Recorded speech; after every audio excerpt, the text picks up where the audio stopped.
Anantakoti Vaishnava Vrinda ki jai. Namacharya Sri Haridas Thakur ki jai. Prem se kaho Shri Krishna Chaitanya Prabhu Nityananda Shri Advaita Gadadhar Shri Vas Adi Gaura Bhakta Vrinda ki jai. Shri Shri Radha Krishna Gopa Gopinath Shamakunda Radha Kunda Giri Govardhan ki jai. Vrindavan Dham ki jai. Mayapur Navadvip Dham ki jai. Ganga Mai Yamuna Mai ki jai. Bhakti Devi Tulsi Maharani ki jai. Samaveda Bhakta Vrinda ki jai. Gaura Premanandi. All glories to the assembled devotees. All glories to the assembled devotees. All glories to the assembled devotees. All glories to the lotus feet of Sri Sri Guru and Sri Gauranga. All glories to Sri Prabhupada.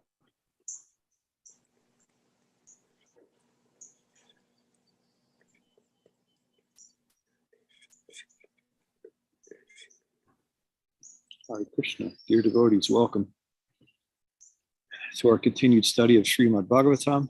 We continue the 10th chapter of the first canto. Today's text is 8. Om Namo Bhagavate Vasudevaya. Om Namo Bhagavate Vasudevaya. Om Namo Bhagavate Vasudevaya. Om Namo Bhagavate Vasudevaya. Om Namo Bhagavate Vasudevaya. Om Namo Bhagavate Vasudevaya. Amantya Chabhyanujnata Parishvajabhidvadyatam Aruroha Ratam Kaishchit Parishvaktobhivaditaha. Amantya Chabhyanujnata Parishvajabhidvadyatam Aruroha Ratam Kaishchit Parishvaktobhivaditaha. Amantriya Chabhyanujnata Parishvajabhidvadyatam Aruroha Ratam Kaishchit Parishvaktobhivaditaha.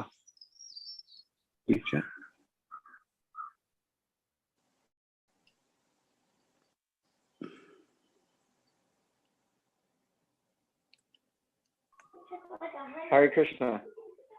Amantriya Chabhayanu Gyanatataha Parishvajabhidvadyatam Aruraho Ratam Kashchit Parishvakto Bhivadita. Thank you. Hare Krishna. Hare Krishna. Amantraya Chabhyanujnata Parishvajabhivadyatam Aruroha Ratam Kashchit Parishvakto Bhivadita. Hare Krishna. Amantreya Chabhanu Gyanataha Parishvajabhivadyatam Aruraha Ratam Kashchit Parishvakto Vivaditaha. Hare Krishna.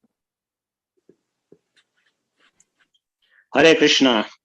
Amantraya Chabhyanujnatah Parishvajabhidvadyatam Aruroha Ratam Kashchit Parishvakto Bhivaditaha. Hare Krishna. Amantraya Chabhyanujnatah Parishvajabhivadyatam Aruroha Ratam Kashchit Parishvakto Bhivaditaha. Hare Krishna.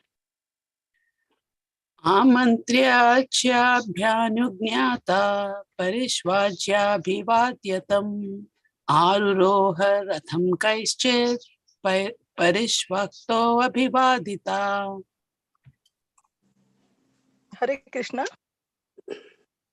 आमन्त्र्य चाप्यानुज्ञातः परिष्वज्याभिवाद्यतम् आरुरोह रथं कैश्चित् परिष्वक्तो अभिवादितः हरे Krishna thank you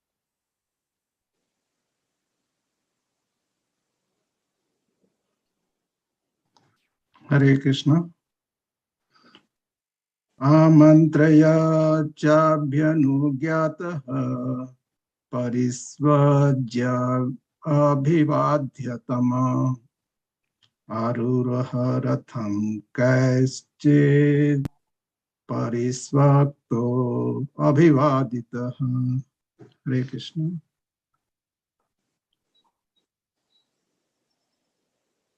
Anyone else?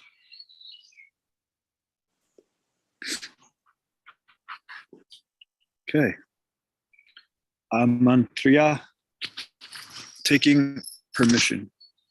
Cha and abhyanujñata, being permitted. Parishvajya, embracing. Abhivadya, bowing down at the feet. Tam, unto Maharaj Yudhishthir. Aruroha, ascended. Ratham, the chariot. Kaishchit, by someone. Parishvaktaha, being embraced. Abhivaditaha, being offered obeisances. Translation. Afterwards, when the Lord asked permission to depart and the king gave it, the Lord offered his respects to Maharaj Yudhishthir by bowing down at his feet, and the king embraced him. After this, the Lord, being embraced by others and receiving their obeisances, got onto his chariot. Report by Srila Prabhupada. Maharaj Yudhishthir was the elder cousin of Lord Krishna, and therefore, while departing from him, the Lord bowed down at the king's feet. The king embraced him as a younger brother, although the king knew perfectly well that Krishna is the Supreme Personality of Godhead. The Lord takes pleasure when some of his devotees accept him as less important in terms of love. No one is greater than or equal to the Lord, but he takes pleasure in being treated as younger than his devotees. These are all transcendental pastimes of the Lord. The impersonalist cannot enter into the supernatural roles played by the devotees of the Lord. Thereafter, Bhima and Arjuna embraced the Lord because they were of the same age. But Nakula and Sahadev bowed down before the Lord because they were younger than he.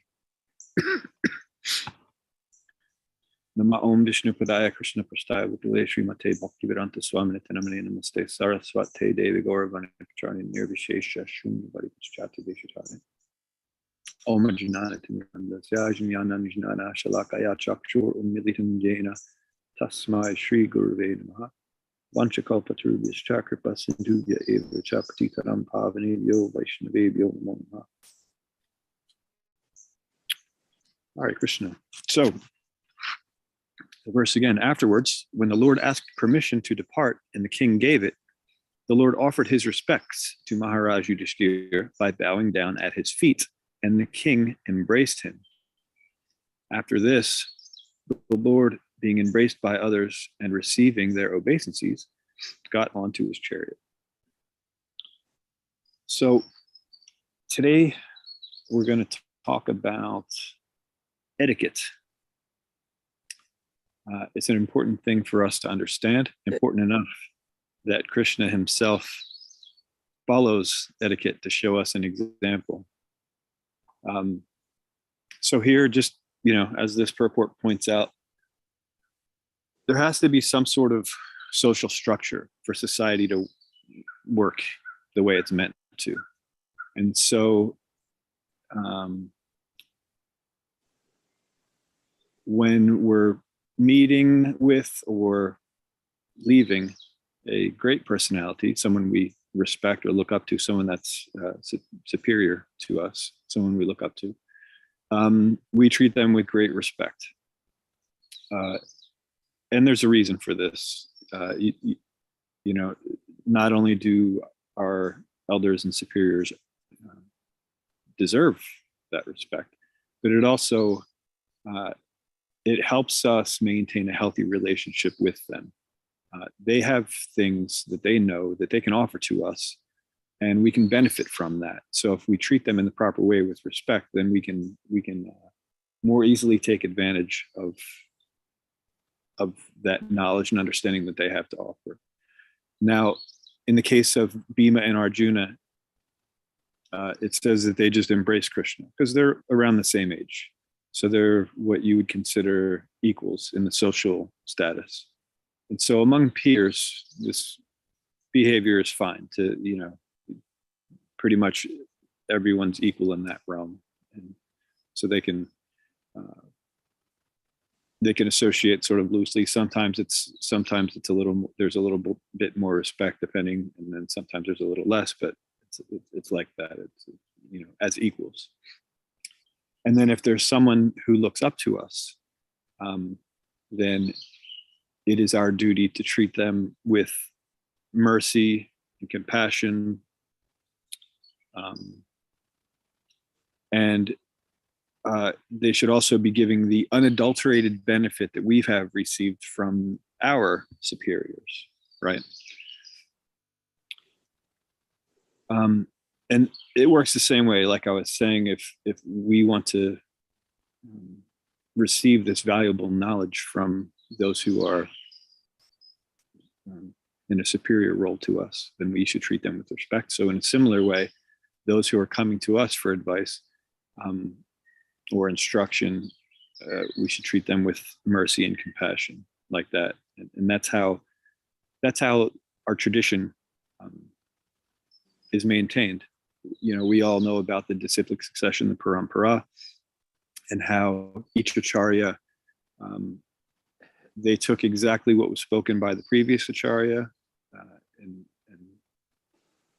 they tasted it, they realized it, and then they give the exact same thing to the next, without changing, without adulterating it like that.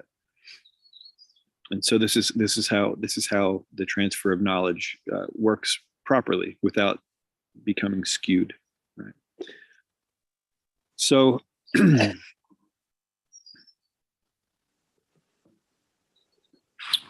we find in Bhagavad Gita, what is it, 434, Tadvidi pranipatena paripashnena sevaya upadekshanti te jnanam jnaninas tattva darshana, that if there's something that we want to know,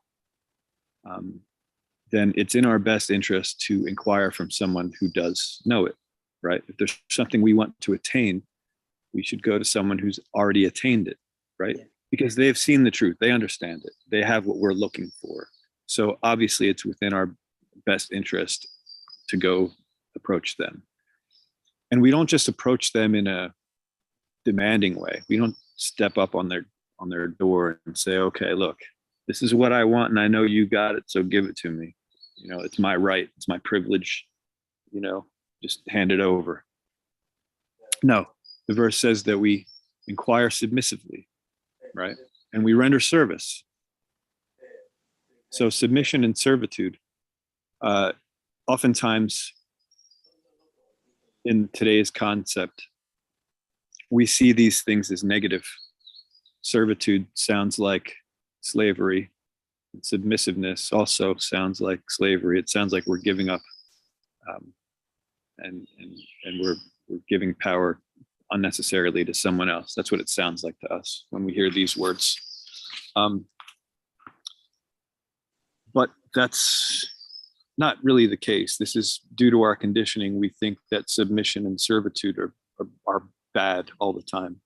And they can be. They certainly can be. If someone's being exploitative, then our service to them isn't really beneficial to us, right? And so we have to understand that even though we have a bad taste for certain things in this world, like being submissive and being a servant, it doesn't mean that those things are always bad. So we have to understand that sometimes there's benefit to it. And it, like this Bhagavad Gita verse that I quoted points out, there's definitely some obvious benefit that is to be there.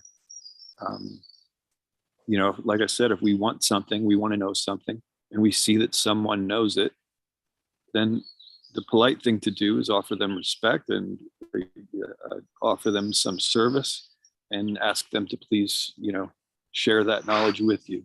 So this is kind of a, you know, one of those obvious things that even though we may feel a certain way about some of these words or some of these attitudes, at least we can understand, okay, no, it's not always bad to be submissive or to be a servant.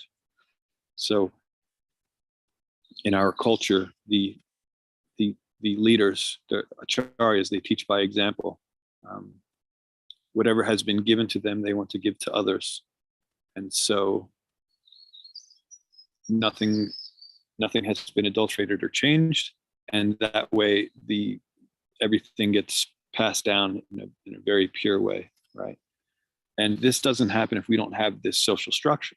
So if everyone is just treated as equals, for example, then those who have superior knowledge to us, we just treat them as equals. We don't take them seriously enough to take their advice, right? We think we're already on the same level, so we don't value their knowledge, right? And same with those who are coming to us for advice. If we treat those people also as equals, you know, if someone comes to us and they say, hey, you know, I need some advice on something, and we say, hey, yeah, come on, you know, we're on the same, let's just go, you know, let's just go to a movie or something and hang out, you know, what's all this talk about knowledge and things like that. Then also there's no transfer of knowledge. If we act in such a way that doesn't show how important the knowledge is, then there's not a good transfer of knowledge there. So the social system, it's an important thing to have in place. So in order to maintain a balance in an environment of growth and progress, society must adhere to social guidelines. I'm going to say that again, because it sounds maybe strange to some people. But in order to maintain balance in an environment of growth and progress, society must adhere to social guidelines. Now, most people agree with that statement. But they disagree with which guidelines should be adopted. So in general, if you ask 10 leaders, you know, what these guidelines should be, you'll get 10 unique sets of quote unquote ideal standards, right? Even the anarchists and those who claim to be anti-establishment, they still have their view of what's acceptable or just, right? It's not that they think that everyone should act willy-nilly according to their whims. There are things that, guidelines that they have, some of them will say, do whatever makes you happy as long as you don't hurt anyone else. And then others will say, no, well, there's limits to, what you could do, because define hurting anyone else. Is it physically hurting them, or is it, hurting them in a different way? And so there's all sorts of things. So basically, if we just go by our own whims, trying to figure out what standard would be best for society to follow, like I said, we're going to have however many people you ask, we're going to have that many unique sets of rules for everyone. But everyone can at least agree that there has to be some sort of structure in order for society to thrive. Because there's not just one of us that's in control of everything. Everyone's here. So we all want to thrive. We all have to be considerate of everyone else. So Krishna has given us a social system and a system of etiquette. This is called the Vedic system. He gave it to us in the Vedas. He shows us how by our qualifications and our innate qualities, we can act in society with one another, depending on, you know, what our characteristics are. And so he's given that to us. What we tend to do, since we're materially conditioned, is we tend to have our own idea of how society should work. So I'm just going to read a few quotes from various places, just to give an idea that this will be sort of like an outline for what we'll talk about today. So the first one, this is from a purport of the Srimad Bhagavatam, 4th canto, 12th chapter, text 10. It's talking about Dhruva Maharaj. So Dhruva Maharaj, as an ideal king, practically emptied his treasury by giving charity. A king is not meant to simply realize taxes from the citizens and accumulate wealth to spend in sense gratification. World monarchy has failed ever since kings began to satisfy their personal senses with the taxes accumulated from the citizens. Of course, whether the system is monarchy or democracy, the same corruption is still going on. At the present moment, there are different parties in the democratic government, but everyone is busy trying to keep his post or trying to keep his political party in power. The politicians have very little time to think of the welfare of the citizens, whom they oppress with heavy taxes in the form of income tax, sales tax, and many other taxes. The next quote is from Srimad Bhagavatam's 2nd canto, 7th chapter, text 9. Purport. The scriptures like Manu Sanghita and other authorized books of the great sages were guiding principles for ruling the subjects, and there was no need for less intelligent persons to manufacture a code in the name of democracy. The less intelligent mass of people have very little knowledge for their own welfare, as a child has very little knowledge of its future well-being. So these two quotes point out that any system can become corrupt. So in the last couple of days, unfortunately, I missed the classes, but I read through the verses. In the last few days, we talked a lot about different governments and how government is meant to serve the people, what qualified kshatriyas are actually meant to do. But we have it's a fairly common thing now these days to look down on the system of monarchy, or what we would call the caste system.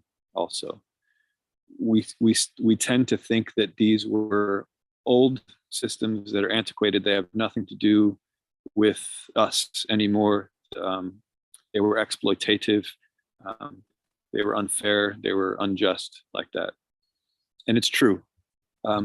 The caste system became corrupted, just as Srila Prabhupada mentioned in that report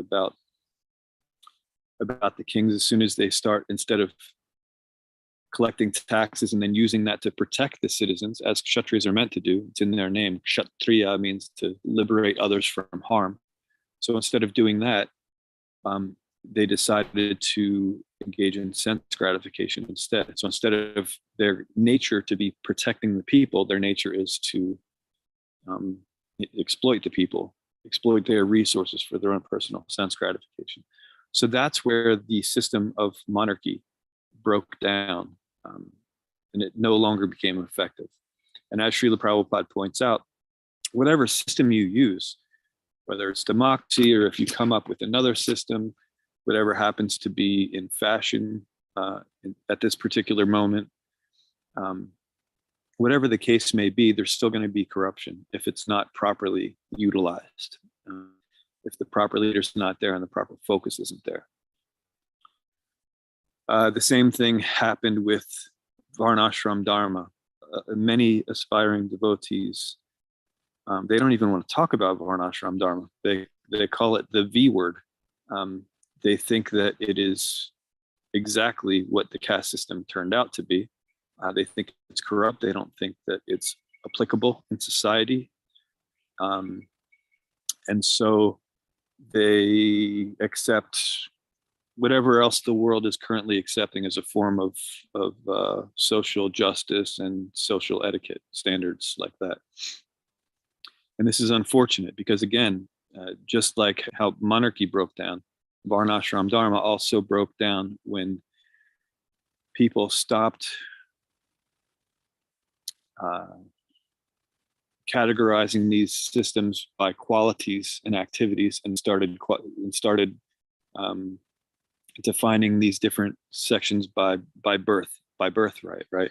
So in other words, the Kshatriyas weren't actually, again, they weren't, their goal wasn't to protect the people, it was to exploit them. And the Brahmanas, it wasn't the so-called Brahmanas, the caste Brahmanas, they weren't advising just strictly based on the Shastra and being detached from whether the people followed or not. No, they were very much attached, and they say, no, you do like this, you do like that. And so it wasn't by qualification, it was just by, material birthright, which we find in the Shastra is not, that's not what determines our nature.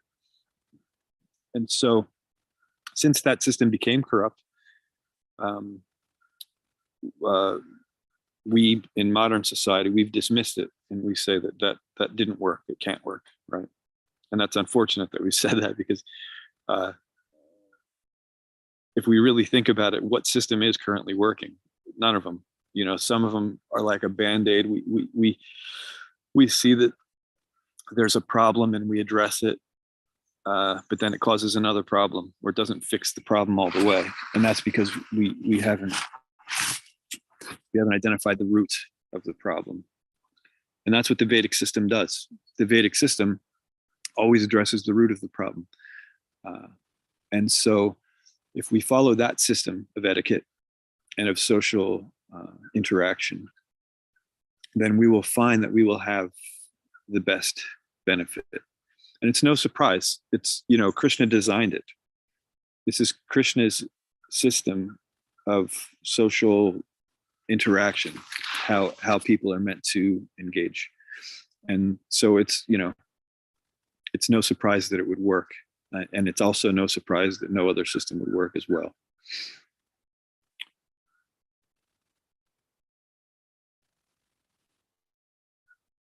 So we see here in this verse that Krishna is also following this to show by example. Krishna doesn't need to do anything. He's the Supreme Personality of Godhead. As Srila Prabhupada pointed out, Maharaj Yudhishthira knew that Krishna was the Supreme Personality of Godhead. He knew it before, and then it was reconfirmed when Bhishma Dev, gave him his instructions. It's quite clear who Krishna is to Maharaj Yudhishthira. Yet, since it's the proper standard of etiquette, he allowed for the Supreme Lord to bow down at his feet because he was taking the position of a younger cousin. And then after Krishna bowed down at his feet, he, grabbed him by the shoulders and picked him up and gave him a hug, gave him a nice embrace. This isn't something you do to a superior. And Krishna is the superior to everyone. But as Srila Prabhupada pointed out, Krishna also sometimes, so not only does he show by example what we're meant to do, but he also, so there's an exception to the rule sometimes with Krishna. He doesn't always follow social etiquette. There's lots of different examples of Krishna not following social etiquette. But when Krishna doesn't follow social etiquette, it's always to please his devotees. Always. It's never for his own pleasure. Of course, he gets pleasure out of pleasing his devotees, but it's never for his own whim. It's, he only breaks it just to serve his devotees. Now, we conditioned souls tend to break etiquette only to serve ourselves. In other words, we see that there's a standard and we try to follow it, but if it doesn't serve us, if it doesn't serve what we think our needs are, what we consider to be important, then we throw the system aside. We cast it aside and just, come up with our own system. So the second quote that I was talking about, that from Manu Samhita, well, it was from Srimad Bhagavatam, but it was quoting. It was citing that scriptures like Manu Samhita and other authorized books were guiding principles And so there was no need for less intelligent people to manufacture some code, right? We don't have to speculate. Everything is there for us. We don't have to imagine anything. Nothing new will be there that we have to accommodate. We just have to understand what the law is.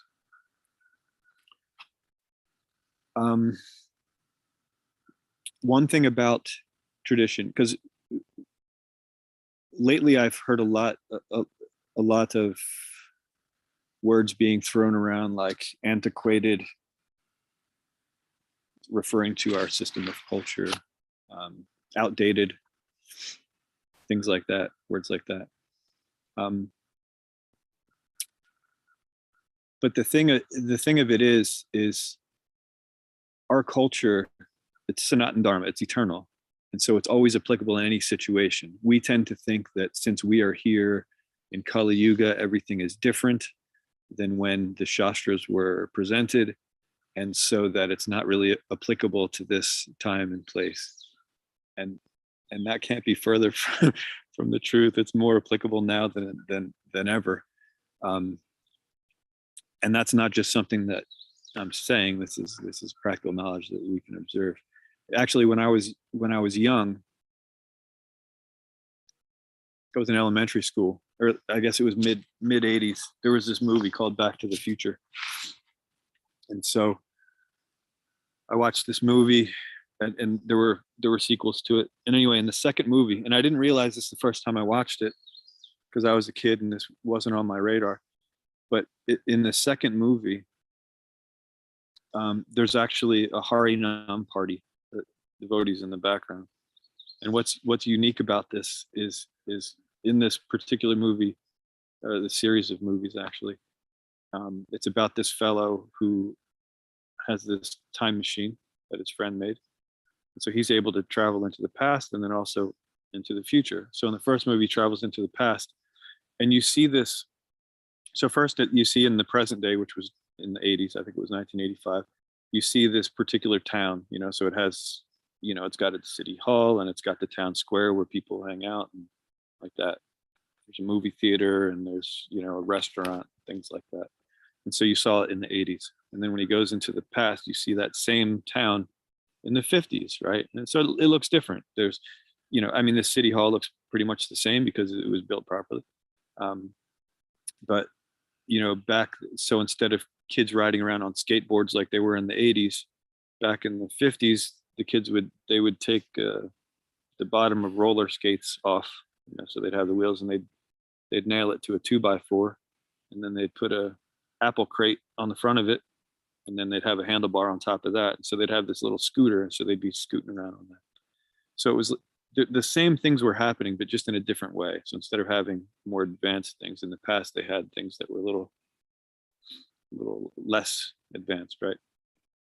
Anyway, and then in the second movie, he goes to that same exact area, and you see it in the future, or how the director assumes the future will be. So you have people with very high-tech stuff. They have self-lacing shoes and self-drying clothes, and it's just, you have a smart everything's digital, and right.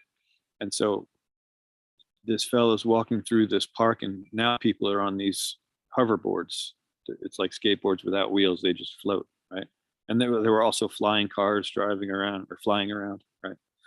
And this was the future. And then when he saw the movie theater, there was an advertisement for Jaws. And it was, I don't remember what it was, whatever the number was, but it was a special.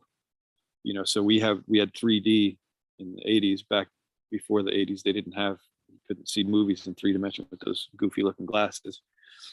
But then in the future, there was it was like a holographic projection. So they were showing like the trailer of this new Jaws movie out in the courtyard.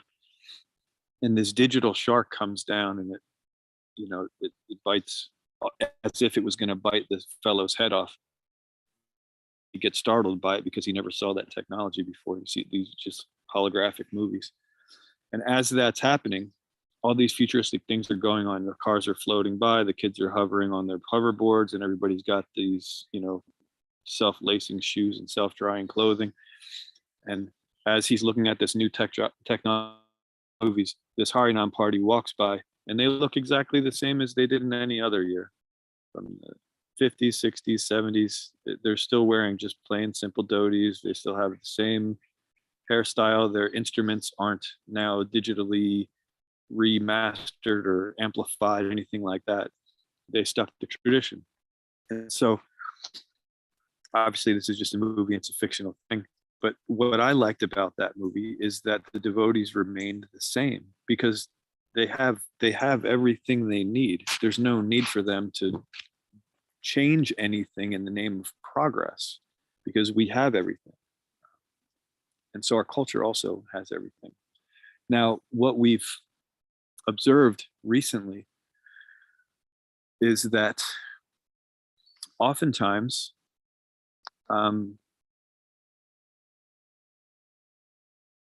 people bring up doubts to us. They're reading the Shastras and they read something that doesn't quite sit. They don't understand how they can accommodate what they read with what they've either read in other places or what they experienced in society. And so they come and they ask a question. And so what I've seen is sometimes devotees will not exactly know how to explain those things. And instead, they'll write it off as, oh, well, this was written at a different time. And so it doesn't really apply in the same way anymore like that. And so this is a disservice to our philosophy and to our tradition. If we took the time to understand the philosophy, we'd be able to explain it to others. So it's not that doubt is a bad thing. Doubt's actually a very good thing. Doubt is a sign of intelligence. Doubt means that you've heard something, but you can't understand how it gels with something else that you also know. And so that's what doubt is. And that's good. That's good to have. It's good to have that process in your intelligence, understand that something is different here and it doesn't quite fit with something else that I've also known. And so that's fine. But then what we do with that doubt, that becomes whether it's a good thing or a bad thing. If we let it fester and then we try to change a philosophy to fit our mood or our beliefs, then that doubt is not a good thing. If that doubt then leads us to go to someone who understands it and inquire from them so that they can, give them a chance to explain, oh, well, actually what it means is, you have this point, you have this point, and they seem contradictory, but actually, when you look at it this particular way, you could see how they work together. And it's actually the only way they can work together. And so this is the way that it needs to be. And this goes right back to today's verse where, Krishna is dealing with his so-called superior Maharaj Yudhishthir, because he's taking that position as inferior to Maharaj Yudhishthir. So he's bowing before him, he's giving him respect, right? And so this is also what we are meant to do when we have doubts. It's not a problem that we have a doubt, but we go to someone who understands it. We inquire from them submissively. We render service to them, and we will be able to understand properly how the thing that we read that we didn't understand before now actually makes sense, instead of changing it and changing it to make sense to what we already believe. So that's not our process. Disciplic succession doesn't work that way, where we change something according to our whim, because then what happens is, if we do that enough, the philosophy becomes so watered down and unrecognizable that it won't have any potency on us or anyone else. And so it is our duty to follow that. I have a few more quotes that I might want to read before kind of went off script here. Let me read a couple more quotes before I wrap it up. So this one's from the 9th canto, 10th chapter, text 50 purport. So it's saying that simply enforcing laws and ordinances cannot make the citizens obedient and lawful. That is impossible. Throughout the entire world, there are so many states, legislative assemblies, and parliaments, but still the citizens are rogues and thieves. Good citizenship, therefore, cannot be enforced. The citizens must be trained. So I chose this quote because even if in modern society, it's popular to just come up with a system that at least a certain amount of people will agree with and enforce that and just be like, okay, now everyone has to do this because, that's just what we're going to do now. Right? But we find it in this particular quote that doesn't work because you can't just enforce something. You can't just make an arbitrary law and enforce it. People actually have to be educated. They have to understand why they're following the thing, right? And so education is what needs to be there, not enforcement. So that goes with anything. That's an example of how the system won't work if it's not authorized, and how a system should work when it is authorized. You can't just enforce it just because it's right. You have to understand it. So we don't just blindly expect people to follow the Vedic etiquette, the Vedic standard. We explain it in such a way that they understand, oh, okay, this is the proper way to behave and act. Like that. Let's see. Next one that I wanted to quote from.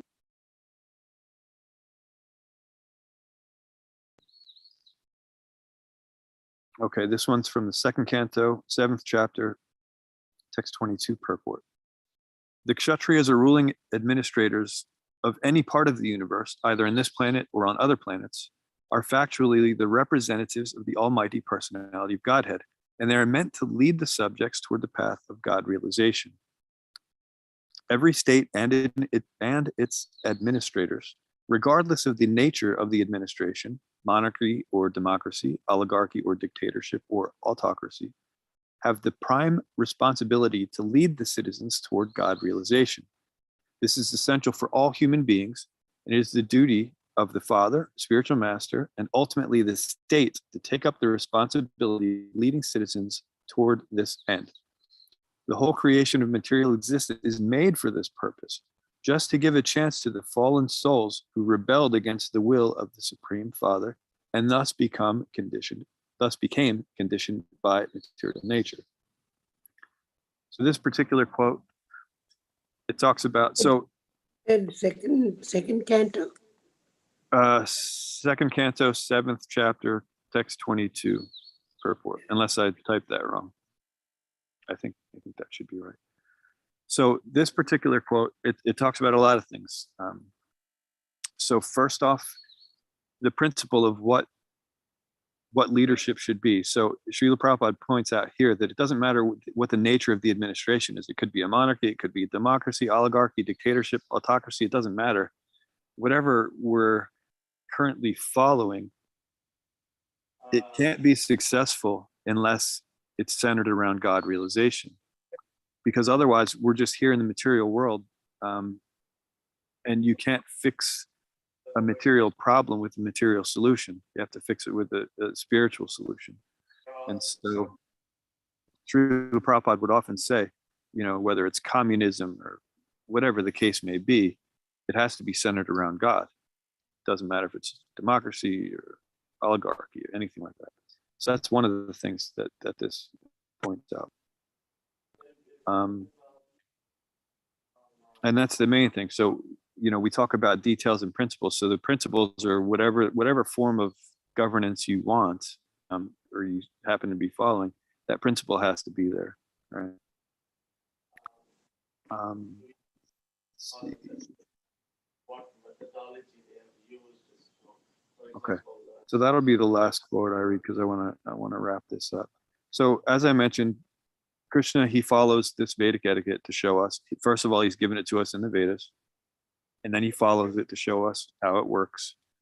We talked about how it actually works. That if you want this transfer of knowledge, that it's in our best interest to do it in this particular way, for us to be able to take benefit from it. And then the other thing in today's verse that I'll just touch on quickly before we end is the fact that Krishna took this inferior position to Yudhishthira. So we've talked about this several times, but it's always worth talking about. Krishna taking an inferior position to his devotees. And we know from the Damodar Leela that Krishna is conquered and overwhelmed by pure love and devotion. Now, we also talked about how it's ironic that here we are in the material world and we're trying to conquer and overwhelm God.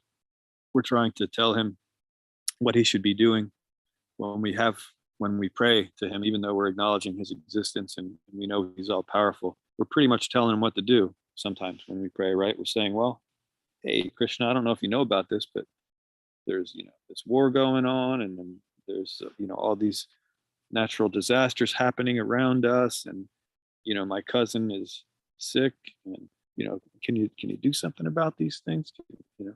We have our idea of what God should do, and we kind of want to, him to listen and just do what we want him to do, right? Not understanding what his plan is. So it's ironic that we're trying to control God in that way. But when we stop trying to control God, when we actually serve him with love, then he actually comes under our control. If we have pure love and devotion, like Mother Yashoda, for example, or Sudama Brahmana, for example. So another thing I wanted to point out, because this particular verse, sometimes when we come across verses like this in Srimad Bhagavatam, they seem to be just sort of like filler. It's what happens between this pastime and that pastime. And so in that way, sometimes we sort of, gloss over them, skip over them. But we find that anytime Krishna either arrives somewhere or departs somewhere, or someone comes to visit him, we find that there's always a very elaborate way that he greets them. We're going to find out later in this chapter. So we see how these three, the superior, equal, and inferior, react with one another. But later, when he actually arrives in Dvaraka, we'll see how an abundance of people receive him in very, very specific ways. But also, for example, can anyone tell me how Krishna received Sudama Brahmana when his friend Sudama came to visit him? Can anybody tell me what Krishna did to greet his by barefoot he ran, and he did not care anything how opulent he is and how he should be, but he just went for the heartly relation. We say bhav. So he just care about the friendship, no matter the opulence and power and everything else. Right. Good. But how exactly did he receive him? Like, what are the things that he did? Washed his feet, made Washed him his feet. bed. Yeah. Yeah. And Hugged him. what else, Ritu? He also hugged him, hugged Right. Sudama, and he was crying at the same time. Yeah. He had him sit on his bed, fanned him. Yeah. So he washed his feet, he worshiped him, he embraced him, he gave him a big feast, like that. It was a big thing. It wasn't just like, oh, hey, how you doing? Come on. No, it's like a whole thing. And so we see that this isn't uncommon, and this happens all the time. And we see this and we read about it and we think, okay, maybe this is just, not that important. No, it's very important. This is actually how we're meant to interact with others. And the reason behind it is just like we said, the dissemination of knowledge, this process of bhakti. It very much depends on how we interact with the people around us. Krishna likes when we interact properly, first of all. And second of all, if we do interact properly, we benefit from them in a much more progressive way. We, like I said, if we give respect, then we can get that knowledge from somebody, because we're already assigning a value to them, to the person that's giving us this knowledge, and so we're going to appreciate it and we're going to apply it into our lives. Whereas if someone that we consider our equal just hands us something, and we're like, oh, thanks, man, put it in our pocket, maybe we'll take it seriously at some point when it applies to us, but like that. So the system is there for a reason. we should pay attention to it. We should understand the principle of it, and we should follow it to the best of our abilities. Okay, so I'm going to stop there and see if there is anything else, if there are any questions or comments.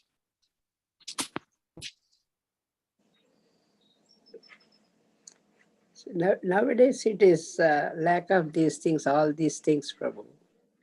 And when we just try to tell other, means person who doesn't know, to a younger generation or something, they really don't understand or they don't want to do it. Or the time is doing like that. Yes. And the same wise that you're saying that in a monarch is broken. So it's not there anymore. And even politicians, it's not doing anything like that.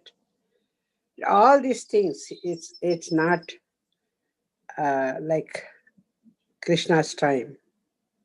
No. And the way he did to Sudama, tell me how many people will do same way. A lot of people, they feel that status and everything sometimes they don't feel that way. So we're telling the spiritual things, if we read all these things, we are realizing. But it's not there anymore. I feel so bad for how to, will it come back again? Again, Krishna has to come back and then it will start. That's all. This Kali, it won't, I don't think it will happen. Well, I've seen it happen in South India. It's rare, but it happens. I've seen it happen just in our centers. We've done it like that. It's certainly effective, but we have to. The most important thing is to not miss the principle. So there are people who, let's call them traditionalists, right? And to some extent, I'm also a traditionalist, but in a very different sense. But let's just say someone is a devout traditionalist and they want to bring tradition back, but they don't have the connection. They just want to bring the rituals back. That also would not be a good thing. So if we just start in this way, imitating the details, but without understanding what the principle was, then that's also the wrong thing to do. And so what we tend to see is you have two parties that are arguing over what we should do. You have traditionalists that don't necessarily see the principle of it all, and they just want to bring back these rituals, right? Which basically would be like bringing back a corrupt caste system. And then you have those who have, seen that the caste system has failed. So they say, no, obviously, look, that didn't fail. And then you have some people that actually understand it as it is. They understand the principle. And they're acting in that way. But they're not as vocal because that's not their nature, right? Someone who's actually acting in the proper way and seeing that the proper principle of it, they're not vocal about it because their actions will speak louder than them stepping up on a soapbox and telling people what to do or what's the importance of it like that. So if we have value, if we see the value in this system as you do, and we see that it's not really being followed and that it's unfortunate, which we see, then what we need to do is make sure that we follow it ourselves, make sure that we appreciate our authorities in that way. And first of all, they should actually be authorized. That's a thing. We don't want to go to someone who's just being exploitative, and just like, oh well, this person's my mayor or my governor of this particular area, so I'm gonna go to him and do whatever he says. No, not necessarily. But when we find an authority, an actual authority, we treat them with proper respect and we try to understand in that way. Then our example will also be observed by others who appreciate that sort of thing. And so this is the way that we can absolutely bring this system back, but we have to focus on the principle, not the detail. Just like Srila Prabhupada was saying, that it doesn't matter if you're if what system it's in. It could be oligarchy, monarchy, democracy, anarchy, communism, whatever, as long as it's centered around the Supreme Lord. And so obviously, if you're centering it around the Supreme Lord, eventually you'll put aside all of these other things like democracy. It wasn't created, like, everything's created by the Supreme Lord, but this isn't the system that Krishna put in place. I mean, indirectly he put it in place because not a blade of grass moves without his will. But, it's a system that it doesn't, honestly, it doesn't make much sense. Srila Prabhupada said in another purport, I had it on here, but I don't have it on my notes anymore, but he was basically saying that you're giving the power of everyone who are behaving as less than animals to, and I think this was a recent quote from a verse from a few days ago, actually. And you have them vote for another person who is less than an animal. And so what do you expect? What do you expect to get from that, right? So it doesn't make much sense. It can make sense if everyone's Krishna conscious, but if everyone's Krishna conscious, then they're going to say, well, instead of using this system, why not use the one that Krishna directly gave us? So it comes to a point where anything can be used in Krishna's service, but there comes a point where eventually you're only going to want to use, the things that were specifically designed by Krishna to be used in Krishna's service, and not the things that were incidentally created by Krishna to be used in Krishna's service, right? And so that's what we want to strive for. Thank you very much.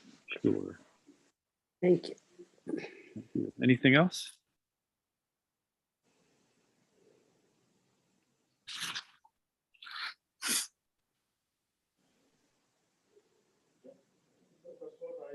It's inferior, superior, these qualities are also. I found one couple in temple. He's elderly person. And when I try to touch his feet, he always says, no, you don't touch. I will have to. You're like my sister. So I had to respect my sister. North Indian, they have to. Everywhere they do. But I said, I'm younger than you. No, you are my sister. Sister, I have to bow down. Not you. Like that, he always says. So those kind of relationships, those kind of things, they're not there anymore. And hi, they say hi, guys. That like that, those things only they're learning now. They're not giving that respect kind of words or anything. And if we say that, oh, if you say like that, only you have respect. If I don't say, you don't think that I don't have any respect. So like that they talk, but we don't know how to explain to them. Yeah. Younger generation, it's very hard for them. It is. The younger generation also, instead of saying, please accept my humble obeisances, and then offering obeisances, they walk up and say, Pam Ho. It's the abbreviation for please accept my humble obeisances, but then they don't actually offer obeisances. It's these are some of my pet peeves. But honestly, if the right mentality is there, the externals don't need to be there. It's good if they are. They don't need to be there. So if for example, this elder devotee who you respect is not comfortable with you touching their feet, then okay, you don't keep trying, but you still have that respect for them, and that's the important thing, right? Because it's also a natural Vaishnava quality to be humble. So we don't actually consider ourselves superior to anyone. But if someone comes and asks us for advice and we happen to have some knowledge that we've received from somebody else on that particular subject matter, then we should give it with authority like that. So we may feel that we are on the same level as them, but we should act in such a way, since they're asking for the advice, that we give them the unadulterated advice that we received from our superiors, and give it to them in a proper way, so that that chain can be maintained. Instead of being all buddy about everything. No, we want to make advancement, and so this is the way to do it. And this is also done among peers, where you have peers that have succeeded in some areas and some have succeeded in others, and then they sort of trade stories and like that, and that's there. But there has to be this sense of and even in that scenario, there's a momentary shift in it's not, we're not coming as equals anymore. If I'm coming to you for advice, I shifted down to the inferior and shifted you up to the, so it's like on a microcosm, it's that same system, but it's a little more familiar because about the same age, and I know that there are some things that they've experienced that are so it's like that we help each other out, but we have to see it on the grander scheme too, and then we have to see why, because most people in this material world, they don't want to feel inferior to anyone. They don't even want to use those words. So like, say for example, let's say you have a heart surgeon, a plumber, and an auto mechanic, right? And each of them deal with a pump. The heart is a pump. It pumps fluid, it pumps blood, and it circulates through the body, right? The plumber, he fixes well pumps. It pumps water from the ground up into your house so that you can have water. And a mechanic, he actually deals with a couple kinds of pumps. He has the water pump that cools the engine down so it doesn't overheat and seize. But then there's also a fuel pump. It delivers the fuel into the head, so it can ignite with the spark plug, and you have a combustion engine. So there's two different kinds of pumps. So one would say, well, since the auto mechanic deals with two kinds of pumps, he's superior, right? And then one can look at it this way. So one has two pumps that he deals with, and the others have one. So that's one way to look at it.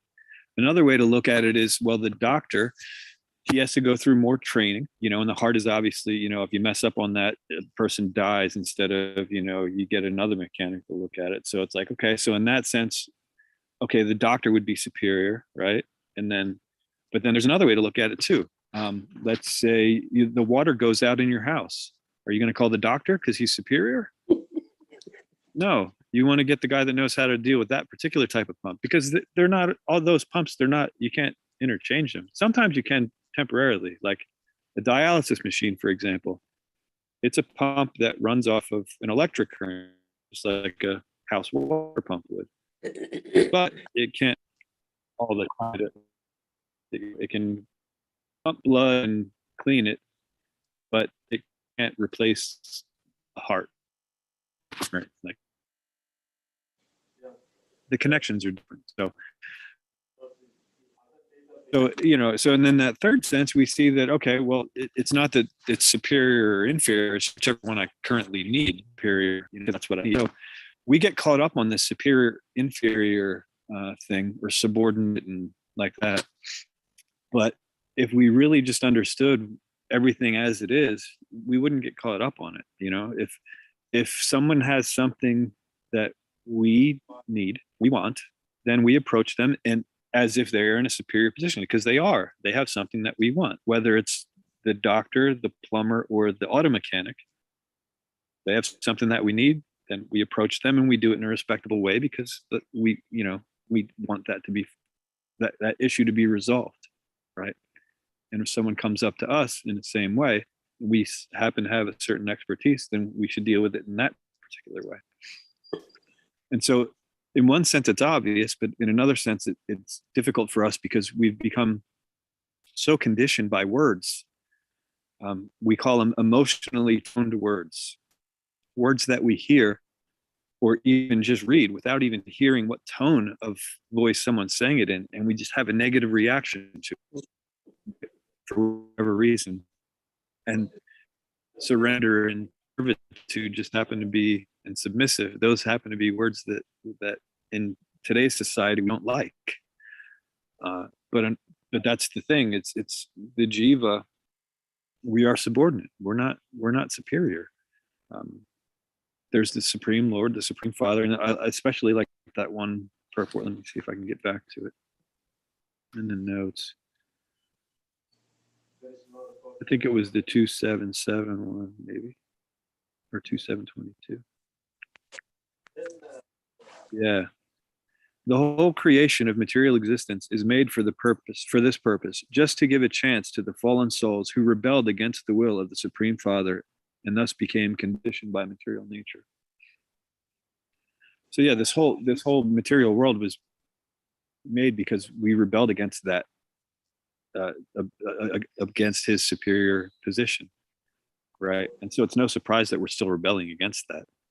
But we should at least understand that, okay, we're not the supreme. We're not in control. We can't control anything. And clearly Krishna can. And we may not like that, or we may, but eventually we don't want to begrudgingly follow God, which most faiths do. They fear him and they follow him out of necessity because they have no choice. No, we want to understand God for who he is and serve him. And that comes naturally when we actually get to know him. And that's our process. We do things Thank you very much. against Prabhu. our will. That's why the material world's here. Am I cutting out? Yeah. Yeah, just a little bit. Thank you very much for the nice that example you gave. Yeah, I think in just this one class, you have made us see, if anybody ever says that these are outdated, these scriptures are not for this time, I think your class has shown very clearly that everything is just as applicable today, just as relatable, just as useful for us. I think, one of the things I was thinking is, of course, when other people are not respecting us, it is very clear to see, but how many times have I not respected my superior? I think if each one of us just did that one introspective thinking,